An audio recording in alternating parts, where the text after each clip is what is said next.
Tadi kan kamu bilang bahwa Yesus itu menyebut Bapa itu Tuhan langit dan bumi, betul ya? Betul kan? Nah, apakah Yesus Kristus juga bukan Tuhan? Ya bukan, Itu kan Bang. pertanyaannya kan? Karena Yesus Loh, di iya, situ berdoa kepada Tuhan langit iya, dan bumi, bersyukur. itu kan pertanyaanmu tadi. Ya. Makanya saya jawab. Kan saya jawab nih.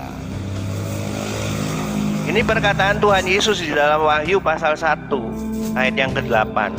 Tuhan Yesus ngomong gini. Aku adalah Alfa dan Omega, firman Tuhan Allah, yang ada dan yang sudah ada dan yang akan datang, yang Maha Kuasa. Coba, kalau ngomong seperti ini kira-kira Tuhan bukan? Aku Alfa dan Omega. Ya.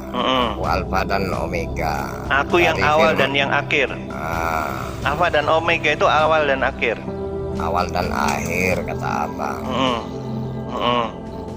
Apa kalau memang Yesus itu awal dan yang akhir, Bang? Lebih duluan mana, Bang? Yesus ketika ada di dunia ini, Bang, sama ibunya, Bang.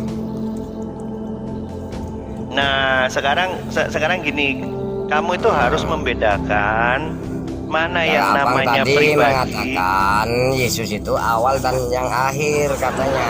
Lebih awal mana ada di dunia ini, Bang, Yesus atau ibunya, Bang? Kita lihat dulu, kita bicara tentang apa? Kemanusiaannya, kodratnya. Kodrat manusianya ya jelas dilahirkan oleh ibunya. Memangnya Yesus itu punya kodrat lain, Bang? Ada. Dia Apa, adalah Allah. Dia adalah Allah. Yohanes 1 ayat 1. Terus Yohanes 1 ayat 1, pada mulanya adalah firman, dan firman itu bersama-sama dengan Allah, dan firman itu adalah Allah. Yohanes 1 ayat 14, dan firman itu telah menjadi manusia. Manusia itu siapa, Bang? Manusia Yesus Kristus. Apakah manusia ini diciptakan bukan dari firman Allah, Bang? Manusia diciptakan dari firman Allah. Manusia itu dibentuk, adanya itu dibentuk. Iya, dibentuk. Siapa yang berfirman, Bang? Yang membentuk adalah Allah, membentuk manusia. Contohnya Allah itu manusia kan saat diciptakan. semua ciptaannya. Dengar, Pak. Ya. Pak Alexer ini kan mau jadi murid nih, mau belajar nih. Benar Iya, kan? mau belajar. Bukan interogasi kan? Bukan tim interogasi kan? Bukan tim Silakan, interogasi. Loh, lah iya saya tanya. Bukan tim interogasi kan? Bukan mau berpolemik kan? Ya, tapi ya aku ingin minta data kan, seperti itu. Makanya kita di sini Abang buka Komal ini biar sama-sama belajar gitu loh. Iya. Jadi kalau dikatakan apakah semua diciptakan melalui firman, betul. Tapi firman di sini harus kita lihat, firman dan sang firman itu berbeda. Contohnya misalnya di dalam Kejadian 1 ayat yang ketiga, tertulisnya Wayomer Elohim. Kata Wayomer itu berasal dari kata Amar. Amar itu artinya berbicara. Jadi semua diciptakan saat saat Allah itu mengatakan Wayomer. Ya, Wayomer itu artinya Allah berfirman. Ya, Wayomer Elohim.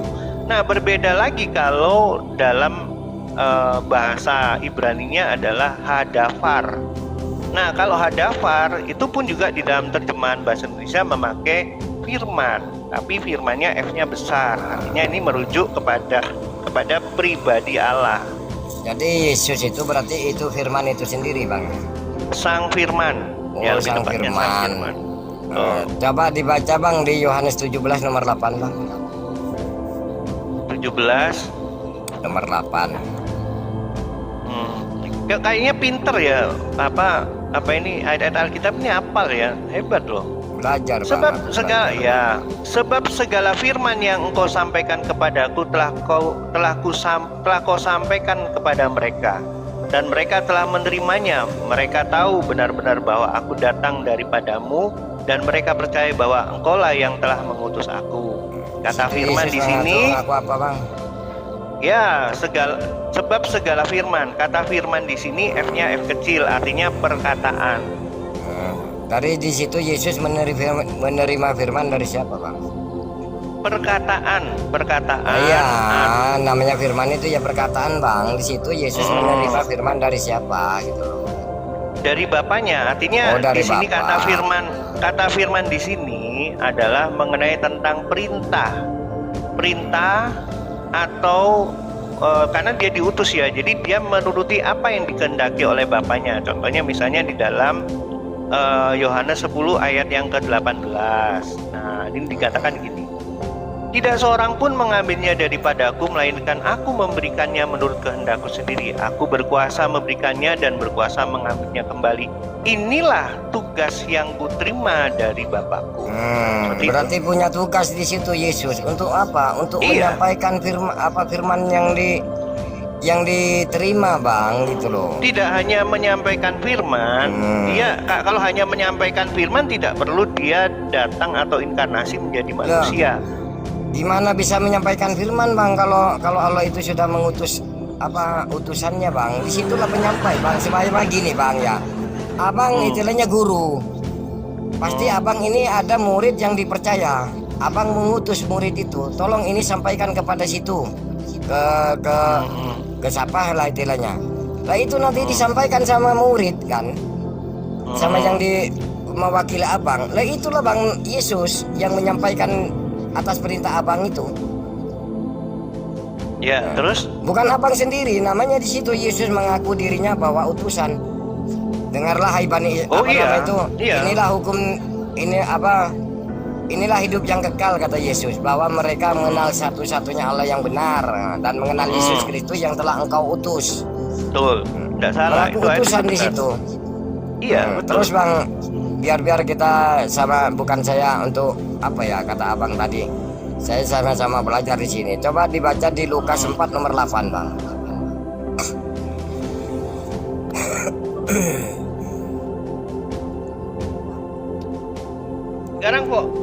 Sekarang fokusnya kita kemana sih kok loncat? Iya, gitu. ini kan aku menunjukkan perkataan Yesus gitu loh. Tadi ya, Yesus kan ya, di situ ya. ya bentar, Ya, masalah ya. firman.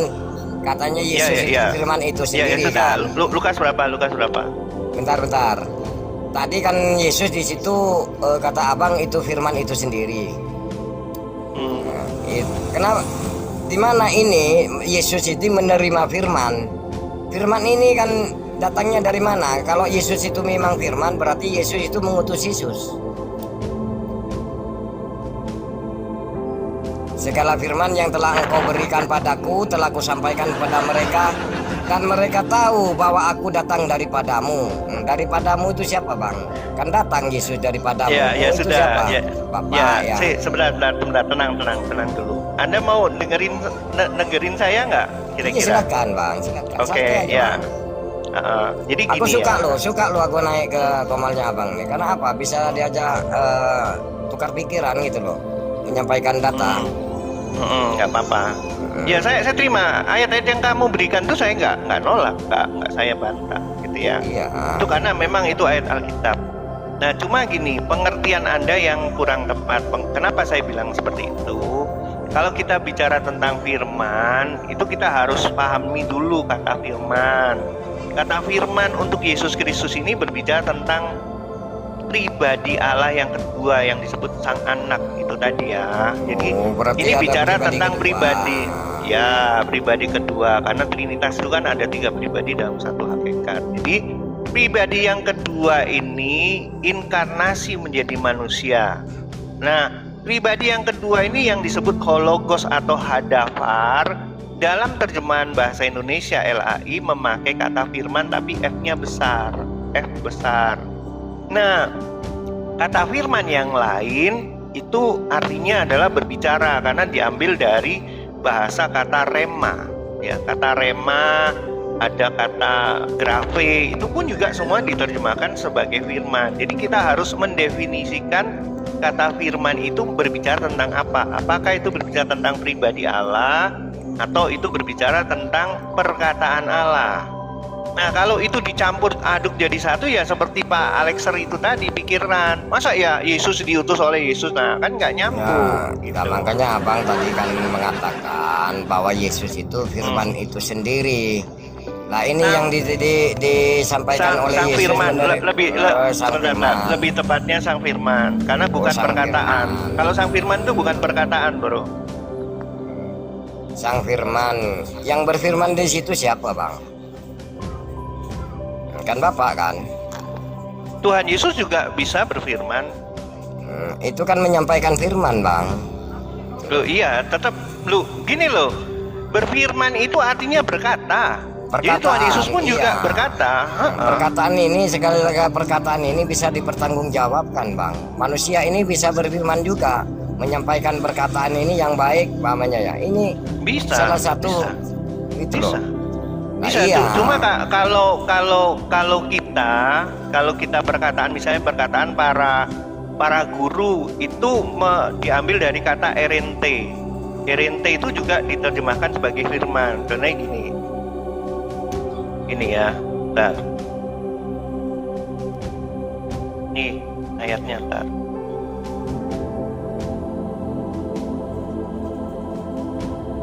Kamu telah mendengar firman. Nah, ini ada tulisnya kamu telah mendengar firman. Bentar.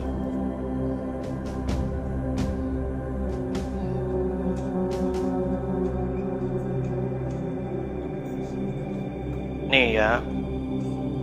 Matius 5 ayat 43. Nah, ada kata gini. Kamu telah mendengar firman. Kasihilah sesamamu manusia dan bencilah musuhmu. Ini ya, Matius 5 ayat yang ke-43. Kamu telah mendengar firman, kasihilah sesamamu manusia dan bencilah musuhmu.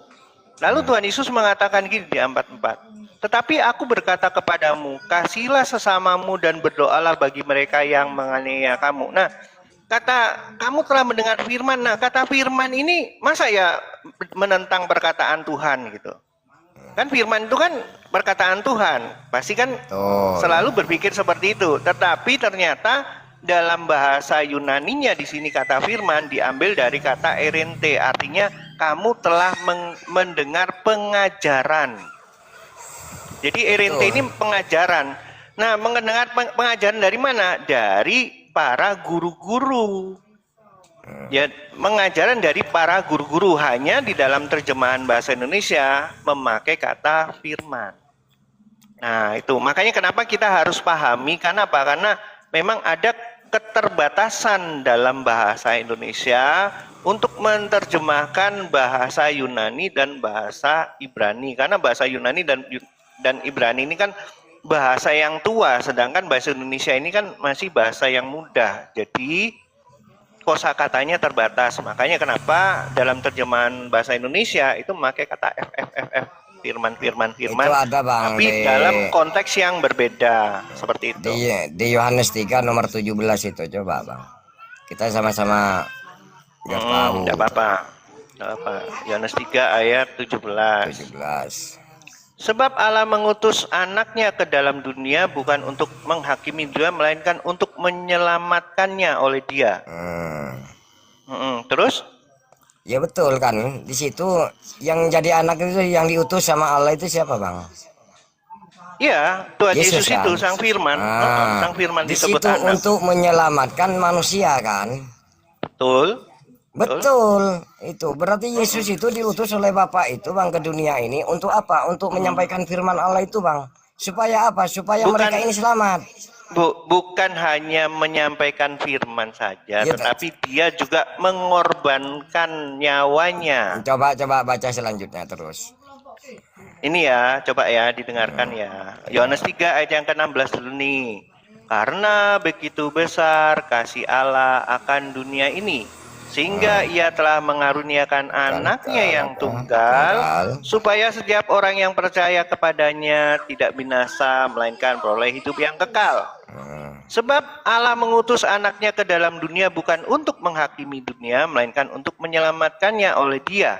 Barang siapa percaya kepadanya, ia tidak akan dihukum. Barang siapa tidak percaya, ia telah berada di bawah hukuman, sebab ia tidak percaya dalam nama anak tunggal Allah. Ya. Di situ kan ada dua yang harus dipercaya, percaya pada Bapak dan percaya pada anak kan? Ya, percaya akan Tuhan Yesus. Tuhan Yesus datang dia untuk mati dan untuk bangkit dan naik ke surga menebus kita. Nah, di situ bang kan harus dia ada dipercaya di situ, percaya sama Bapak itu percaya sebagai apa bang? Dan percaya pada Yesus sebagai apa? Ya, ini ya. Ini ya, dalam ayat yang ke-17. Yohanes 10 ayat 17 ini ya. Bapa mengasihi aku oleh karena aku memberikan nyawaku untuk menerimanya kembali. Apa yang dimaksud memberikan nyawaku? Kalau menurut abang di situ apa? Loh, menurut Anda memberikan nyawaku itu apa? Coba baca ulang bang. Loh. Coba baca ulang. Ya, nih. Bapa mengasihi aku oleh karena aku memberikan nyawaku. Memberikan nyawaku itu apa? Karena Bapak artinya apa? mengasihi aku, maka aku memberikan nyawaku. Di situ memberikan ke siapa nyawanya bang? Loh, dengarkan dulu sekarang. Arti memberikan nyawa itu apa? Ya rela bang, segala apa rela yang apa? Ya rela kepada rela Tuhan, apa? kepada Bapak bang, walaupun nyawa itu dia. Lah iya, rela apa? Rela apa? Ya, rela bang, karena Bapak itu kan mengasihi aku. Loh, lah iya.